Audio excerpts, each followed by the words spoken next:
Muy buenos días a todos mis amigos y hermanos que nos acompañan permanentemente en este ciclo maravilloso de la palabra. Amar la palabra, aprender la palabra y vivir la palabra. Su hermano Pastor Roberto Alfaro les saluda. Gracias a todos quienes nos acompañan a través de radiogenesis.tv y quienes están presentes también a través de Vivo para Cristo TV, allí en Suecia, Estocolmo y para toda Europa. Ustedes bienvenidos. Vamos pues a la continuación.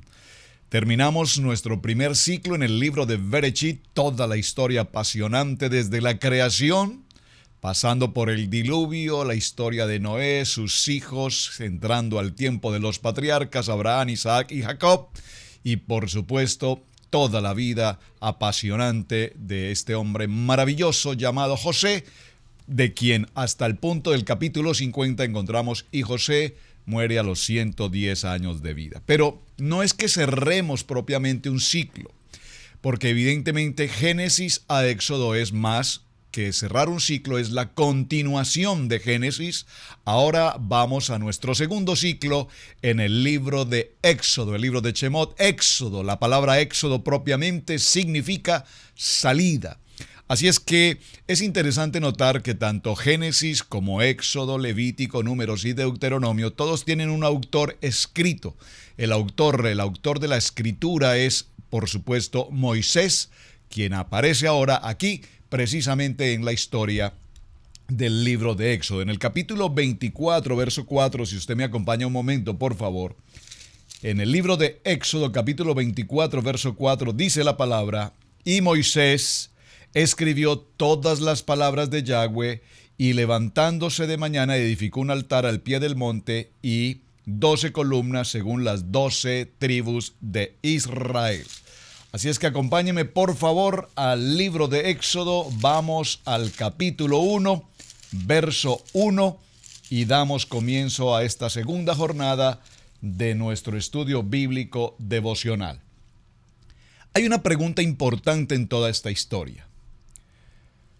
¿Por qué razón Dios, el Padre Eterno, que ama, que permitió de un grupo de 70 personas que entraron con Jacob en Egipto, y que veremos un poco más adelante, dice 600,000 posteriormente, ¿por qué razón Dios permitió que este pueblo, esta nación ahora, sean pasados por este tiempo de esclavitud? Esa es la pregunta más importante con la que damos comienzo a nuestro estudio bíblico de Éxodo. ¿Por qué razón Dios permitió la esclavitud de su pueblo? Y por supuesto la Biblia nos da la respuesta. Capítulo 1 dice, verso 1, estos son los nombres de los hijos de Israel que entraron en Egipto con Jacob. Cada uno entró con su familia y mencionamos sus nombres desde el primogénito en adelante: Rubén, Simeón, Leví, Judá, Isaacar, Zabulón, Benjamín, Dan, Neftalí, Gad y Aser. Hasta aquí 11 nombres de los que serán ahora los que conformarán las tribus de Israel. ¿Por qué? Porque el verso 5 nos dice, y todas las personas que le nacieron a Jacob fueron 70. Ya lo vimos en Génesis, ahora lo resaltamos en Éxodo. Y José estaba en Egipto. Es decir, estando José en Egipto, ahora completamos las 12 tribus. Y murió José y todos sus hermanos y toda aquella generación. Muy importante, toda esta generación de José y los 11 anteriores que hemos mencionado, dice el texto, todos murieron. Toda esa generación murió. Por lo tanto, ahora vemos que ¿quiénes quedan? Los hijos y por supuesto incluso ya los nietos y por supuesto incluso ya los bisnietos. Porque recordemos, por ejemplo, que en el caso de Judá, cuando él llegó a Egipto ya tenía hijos y aún nietos. Ahora bien, y murió José y toda aquella generación. Y los hijos de Israel fructificaron y se multiplicaron y fueron aumentados y fortalecidos en extremo. Yo quiero pedirle, por favor, que en este primer texto de Éxodo capítulo 1, verso 7, subraye la expresión en extremo. El pueblo, este pueblo que vamos a ver que ahora ya no son un grupo de personas, emigrantes, que procuraban establecerse de manera temporal. Recuerden que el pueblo de Israel vino a habitar en el territorio de Egipto por una circunstancia propia de la hambruna que había en el lugar. Y recordemos que la expresión de ellos es: nosotros venimos de manera temporal, vamos a estar en esta tierra de manera temporal, no venimos a habitar en ella, venimos como transeúntes, entre tanto se soluciona este problema de la hambruna. Sin embargo, vemos cómo en el verso 7 dice: y los hijos de Israel fructificaron y se multiplicaron y fueron aumentados y fortalecidos en extremo. En extremo, aquí hay una palabra que es importante, o sea, no es solamente que fueron bendecidos y prosperados, sino que dice la palabra en extremo, y aquí en extremo nos está indicando grandemente.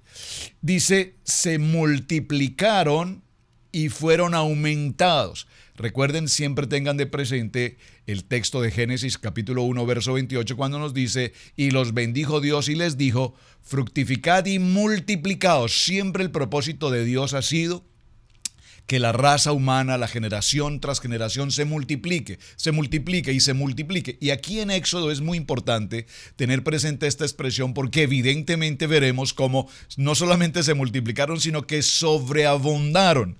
Incluso pareciera ser que cuando los hijos hebreos nacían, no nacían 1 o 2 o 3, nacían incluso hasta 6 hijos en cada parto. Es una manera interesantísima de ver cómo había esa gran multiplicación. Verso 8. Entre tanto, se levantó sobre Egipto un nuevo faraón, un nuevo rey que no conocía a José. Muy importante este dato que nos entrega Éxodo en su introducción.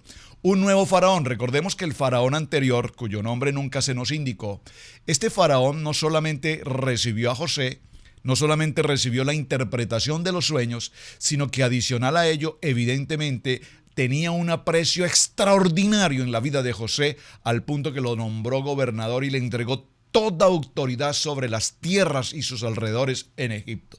Sin embargo, después de la muerte de José, aunque el pueblo de Israel empezó a crecer y a multiplicarse y a ser prosperados grandemente, ahora hay un nuevo rey, hay un nuevo faraón que no conocía de ninguna manera a José, y dijo a su pueblo: he aquí, el pueblo de los hijos de Israel es mayor y más fuerte que nosotros. ¿En qué momento estos 70 llegaron a convertirse en un pueblo mayor que el pueblo egipcio? Y dice, y aún más fuertes que nosotros. Es decir, que ahora el faraón ve al pueblo de Israel no solamente en mayor número, sino que además ahora los ve como un potencial enemigo, toda vez que son muy fuertes, más fuertes que nosotros, dice esa palabra. Muy bien. Interesante notar entonces, mis amados hermanos, en esta introducción, verso 9, he aquí que el pueblo de los hijos de Israel es mayor y más fuerte que nosotros. El transcurso de este estudio de Éxodo nos va a llevar a lo largo de 40 capítulos. ¿Con cuántos capítulos cerramos Bereshit? Con 50. Éxodo nos va a hablar de toda esta historia del pueblo de Israel, ahora la nación de Israel, a través del desierto, saliendo de Egipto. Vamos a encontrar los aspectos más importantes de los mandamientos y toda la historia apasionante en la vida de Moisés. Pero también es importante recordar que estos 40 capítulos que nos van a acompañar a partir del día de hoy están repartidos también a lo largo de 1213 versículos. De tal manera que nuestro estudio del libro de Éxodo lo vamos a repartir en 5 partes de la siguiente manera. Dentro de los capítulos del capítulo 1 al capítulo 15, hablaremos en primer lugar de la historia de lo que fue el pueblo de Israel, la manera como fue entrado en opresión, en esclavitud, pero a su vez de toda la estrategia que Dios permitió para entrar al proceso de ser libres. Muy importante. De los capítulos 16 al capítulo 24 veremos lo que ha significado la travesía en el Sinaí, y allí, por supuesto, el punto más glorioso en todo nuestro estudio, cuál es la entrega de los mandamientos. Muy importante, porque recordemos que hasta este momento teníamos unas ordenanzas, que eran las ordenanzas de Noé, 7 preceptos de Noé. Ahora nos encontramos frente al Decálogo, los 10 mandamientos y lo que sucede allí precisamente en el Sinaí. y algunas otras leyes que también es importante que tengamos presente. Del capítulo 25 al capítulo 31 veremos un modelo importantísimo respecto de lo que significa la construcción del tabernáculo. Esto es extremadamente importante porque no solamente tendremos las medidas, las formas, los diseños, los colores, los utensilios, las herramientas, todo lo que Dios ilustra y determina para que se construya ahora esa casa maravillosa de Dios con nosotros en el tabernáculo. Del capítulo 32 al capítulo 34, ahora nos veremos enfrentados a lo que es precisamente el tiempo de la apostasía. Y en este tiempo de la apostasía hablaremos justamente de lo que tiene que ver con el becerro de oro. Allí en este punto nos daremos cuenta de algo extremadamente importante, precisamente lo que tuvo que suceder en el capítulo de... Acompáñeme por un momento, por favor, al libro de Ezequiel. Yo quiero avanzar en esta respuesta. En el libro de Ezequiel, vamos un momento por favor al libro de Ezequiel, en el capítulo 14, libro de Ezequiel, en el capítulo 14, por favor, acompáñame un momento al libro de Ezequiel, en el capítulo 14. Pregunta número 1 del estudio bíblico del libro de Éxodo. ¿Por qué razón el pueblo de Israel, pueblo escogido por Dios, pueblo llamado por Dios, establecido por Dios, ahora pasa de su condición de una nación santa a convertirse a un pueblo esclavo, humillado y pasado por todo tipo de circunstancias y de adversidades? La respuesta la vamos a encontrar, repito, cuando lleguemos a los capítulos 32 y 34, hablaremos acerca de todo lo que tiene que ver con el becerro de oro, pero quiero confirmarlo con el libro de Ezequiel. Aquí está la respuesta. Léalo conmigo, Ezequiel capítulo 14. Dice la palabra: vinieron a mí, está hablando el profeta, algunos de los ancianos de Israel, y se sentaron delante de mí. Y vino a mí palabra de Yahweh diciendo: hijo de hombre, estos hombres han puesto sus ídolos en su corazón. Por favor, subraye la expresión ídolos en su corazón. Y han establecido tropiezo de su maldad delante de su rostro. ¿Acaso he de ser yo en modo alguno consultado por ellos? Háblales, por tanto, y diles: así ha dicho Yahweh el Señor: cualquier hombre de la casa de Israel que hubiere puesto sus ídolos en su corazón y establecido el tropiezo de su maldad delante de su rostro, y viniere al profeta, yo, Yahweh, responderé al que viniere conforme a la multitud de sus ídolos, para tomar a la casa de Israel por el corazón, ya que se han apartado de mí todos ellos por sus ídolos. Es decir, que a la pregunta más importante en el libro de Shemot, en el libro de Éxodo, ¿por qué razón la nación de Israel ahora es sometida al proceso de esclavitud? La respuesta la encontramos justamente aquí, la veremos en el capítulo 32 al 34 con la historia del becerro de oro. Es decir, el pueblo de Israel, una vez viene el proceso de ya no está José. Recordemos que José siempre se preocupó para que sus hermanos, su familia estuviesen en Gosén, apartados de toda cultura egipcia, de toda idolatría, de todo paganismo de los egipcios. Pero ya no está Jacob, ya no está José. Ahora, ¿quién están? Los hijos, los nietos, los bisnietos. ¿Y qué encontramos en ellos? Encontramos que a lo largo de estos años es evidentemente como su corazón se asimiló. Recuerden que dijimos que la palabra asimilar la vamos a escuchar con mucha frecuencia. Asimilar significa se hicieron iguales, semejantes. Empezaron a tener idolatría en su corazón. Empezaron a tener idolatría de otros dioses, apartándose del Dios eterno que los había llevado en todo este proceso. Por lo tanto, Dios en su justicia santa, por supuesto, determina que ahora este pueblo que ha dañado su corazón asimilándose al pueblo egipto en idolatría, en paganismo, pues va a pagar una consecuencia por esta situación. Recordemos que se está cumpliendo algo profético, porque en el libro de Génesis, recordemos como en el capítulo 35, ¿qué dijo Dios a Abraham? Dijo, evidentemente, en el libro de Génesis, en el capítulo 15, en el verso 13, Abraham recibe una palabra y en esa palabra Dios le dice precisamente a Abraham que su pueblo, ¿cuál? Israel, que vendrá posteriormente, pasará a tener un tiempo de esclavitud. Esto, por supuesto, Abraham en este momento todavía no lo puede comprender, pero lo fue transmitido a quien, a Isaac, y posteriormente fue transmitido a quien, a Jacob. Cuando Jacob pisa la tierra de Egipto, él entiende que evidentemente aquella palabra profética que su abuelo le había enseñado, Abraham le había enseñado, se estaba cumpliendo ahora con José y se cumpliría después, posteriormente, con sus hijos. Muy bien, entonces la palabra se está cumpliendo hasta este punto. Ahora el pueblo de Israel está condenado a ser un pueblo esclavo.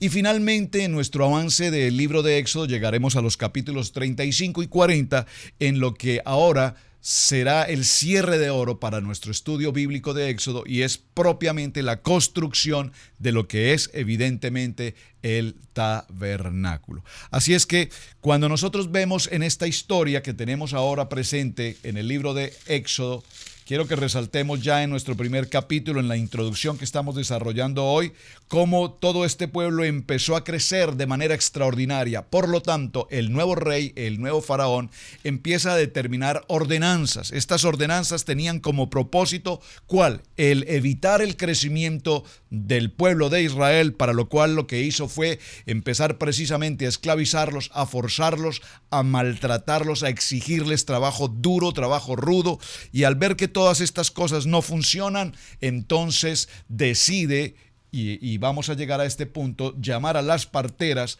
para que ahora ellas sean las encargadas de matar a los niños que nazcan varones, de tal manera que la condición de semilla no continúe. Entonces pusieron sobre ellos comisarios de tributos que los molestasen con sus cargas. Aquí hay algo muy importante, con sus cargas. Empezaron el pueblo de Israel, que venía de vivir una vida de mucha comodidad a través de José, ahora se convierte en un pueblo esclavo y pasan a llevar muchas cargas. Por eso la palabra es tan preciosa cuando nos dice, todos los que estáis cargados y cansados, venid a mí, dice el Mesías. Amén.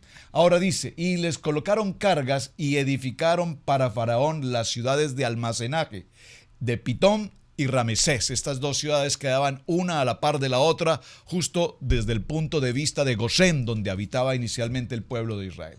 Pero en cuanto más los oprimían, dice el texto en el verso 12, tanto más se multiplicaban y crecían, de manera que los egipcios temían a los hijos de Israel. ¡Qué interesante! Entre más esclavitud había, entre más opresión se daba, el pueblo de Israel con mayor fuerza se multiplicaba. ¡Qué importante esta historia!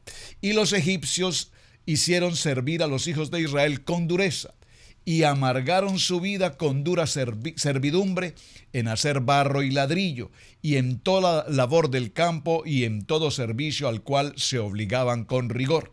Y habló el rey de Egipto a las parteras de las hebreas, una de ellas llamada Cifra y otra llamada Fua, y les dijo, cuando asistan a las hebreas en sus partos y veáis el sexo, si es hijo, matadlo, y si es hija, entonces que viva.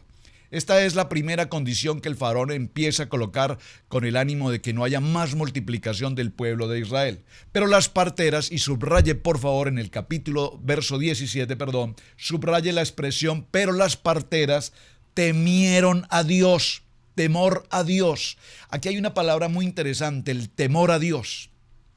Esta palabra ya la habíamos visto en el Génesis. Recordemos por un momento cuando Sara fue raptada, recuerden esa historia, por el rey Abimelech. Recuerden que Abraham dice, no es mi esposa, es mi hermana. Y luego cuando se conoce la verdad, el rey le pregunta, ¿por qué dijiste que es tu hermana? ¿Por qué no dijiste que era tu esposa? Dijo, porque tuve temor, porque ustedes sentí miedo de que me fueran a matar, porque ustedes no tienen temor de Dios. Aquí está esa expresión, temor de Dios. Entonces, el temor a Dios es esa reverencia. El temor a Dios aquí nos habla de tener miedo. Abraham tuvo miedo de que le mataran. Dice, ustedes no tienen temor de Dios. Y ahora, como vemos en el verso 17, dice, y las parteras temieron a Dios. Esto nos muestra algo muy importante. Las parteras conocían de Dios. Por supuesto, tenían temor, honra, respeto a Dios. Y no hicieron como les mandó el rey de Egipto, sino que preservaron la vida de los niños. Y el rey de Egipto hizo llamar a las parteras y les dijo, ¿por qué habéis hecho esto, que habéis preservado la vida de los niños? Y las parteras respondieron a Faraón, porque las mujeres hebreas no son como las egipcias, pues son robustas y dan a luz antes de que la partera venga a ellas. Y Dios hizo bien. Por favor, subrayen el verso 20 esta expresión. Y Dios hizo bien a las parteras, y el pueblo se multiplicó y se fortalecieron en gran manera. Aquí esta expresión, y Dios hizo bien a las parteras, es decir, Dios las bendijo, Dios las prosperó, Dios las multiplicó. En otra expresión en hebreo dice, y Dios bendijo sus casas, probablemente las bendijo aún con más hijos, probablemente las bendijo con mayor economía, por supuesto. Lo importante aquí es que las parteras libraron de la muerte, es decir, no cumplieron con la ordenanza del faraón por el temor y la reverencia a Dios. En el verso 21, y por haber las parteras temido a Dios, Dios las prosperó a sus familias. Obsérvenlo puntualmente en el verso 21, así lo indica. Y por haber las parteras temido a Dios, Él prosperó sus familias. Ese prosperó sus familias, las prosperó en hijos, las prosperó en economía, las prosperó en salud, las prosperó en toda bendición. Entonces, Faraón mandó a todo su pueblo diciendo, echad al río a todo hijo que nazca y a toda hija preservad la vida. Entonces, el segundo plan o la segunda acción que comete o que inicia el faraón para empezar a extinguir al pueblo de Israel, para evitar su multiplicación, ¿cuál es? Entonces ahora échenlos al río, ahóguenlos, de tal manera que si son varones, ahóguenlos, y las que sean mujeres, preserven su vida. Esto es lo que nos narra el primer capítulo del libro de Éxodo, y vemos como conclusión que emplearon una serie de razones y formas de tal manera de oprimir al pueblo de Israel. Colocaron comisarios para los tributos, les colocaron cargas extremadamente pesadas, les oprimían, les azotaban, les trataban con dureza, amargaban sus vidas de toda forma posible, los amenazaban con rigor, les obligaron a construir ciudades trabajando horas y horas y horas construyendo, preparando los ladrillos, etcétera. Y por supuesto fue la manera que se utilizó para que de esta forma el pueblo dejase de reproducirse. Sin embargo, el pueblo de Israel continuaba multiplicándose en gran manera. Y esto lo quiero resaltar, porque es muy importante que lo resaltemos, porque ahora veremos cómo en el desarrollo de Éxodo, en la medida que hablemos del exilio, en la medida que hablemos de la esclavitud y en la medida que hablemos de la salida, cuando aparece ahora mismo en el capítulo 2 el Moisés salvado de las aguas, entonces veremos cuán importante es este efecto de la multiplicación. En el libro de Mateo, en el capítulo 11 y en el verso 28, viene una palabra que aplica muy bien a lo que estamos viendo en el primer proceso de Éxodo, capítulo 1. Dice la palabra, venid a mí todos los que estáis cansados, los que estáis cargados, y yo os haré descansar. ¿Por qué quise cerrar esta primera jornada de Éxodo con este texto de Mateo capítulo 11, verso 28? Porque evidentemente todo lo que veamos ahora en este proceso de Éxodo tipifica absolutamente a un pueblo en esclavitud, a un pueblo en idolatría, a un pueblo en paganismo, es decir, tipifica tu vida, tipifica mi vida en algún momento de nuestra vida, tipifica el mundo en el tiempo de hoy.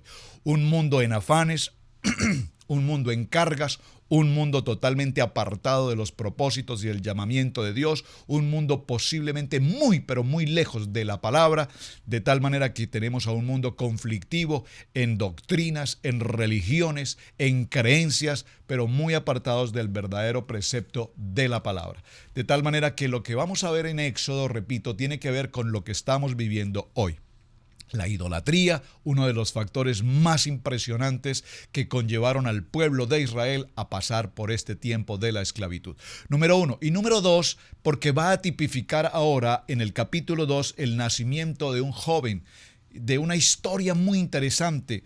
Y permítame dejar la introducción para el tema del día de mañana. El primer verso del capítulo 2 nos dice: un varón de la familia de Leví. Preste mucha atención a este texto. Un varón de la familia de Leví tomó por mujer a una hija de Leví.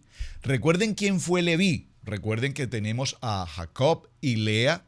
De los hijos de Lea y Jacob tenemos a Rubén, a Simeón y a Leví. Recordemos qué pasó con Leví, pero muy importante ahora en esta generación de los hijos de Leví, porque realmente los hijos de Leví se convertirán ahora en estos levitas y será muy importante que tengamos muy de cerca a esta tribu, de las 12 tribus, a la tribu de Leví.